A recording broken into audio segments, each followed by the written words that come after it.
hungry cow rips up some tasty forage as she slowly grazes her way across a pasture. These pastures make up the vital grazing lands of the southern Great Plains. The beef cattle industry depends on the plains to provide quality and available forage, but those grazing systems are being threatened.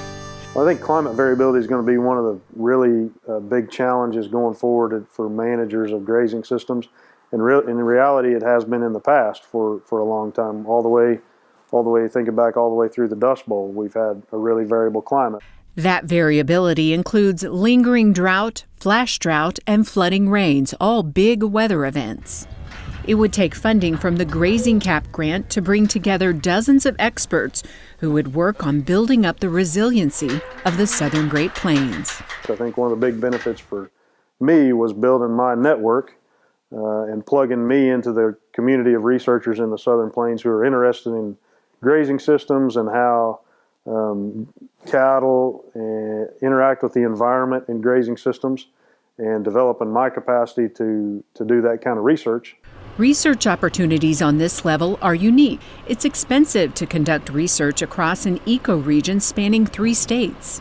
And without funding like this, at this scale from USDA, you just can't invest the time to hire students, to put students on developing technology, developing new systems. Nobody else is going to fund it because there's nothing they can sell and get something back from it. And so we rely on the taxpayers and the public to fund this really important research. So it's very exciting that we could get this kind of funding in grazing systems, and we're excited about seeing some more of that in the future. Reuter's research focused on precision supplementation. Precision supplementation is simply using technology to be more precise with how we supplement cattle and grazing systems. And that precision can come from managing, it's basically managing on finer scales than we have in the past. The Grazing Cap is also funding research linking beef cattle genetics to forage.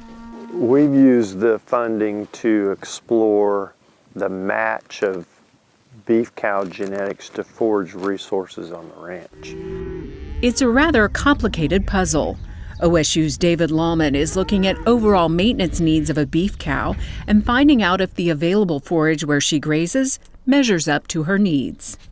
If you have a cow that has extremely high maintenance requirements, but the environment produces this much nutrients, it isn't the cow's genetics that's limiting her ability to produce, it's the environment.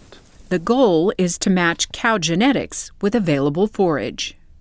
And we're trying to find a cow that's pretty well matched to their environment from an optimal standpoint in terms of some of these characteristics, like milk production, like growth potential, like mature size. And they're all important factors. And we've learned a lot about our cows in these last 5 years.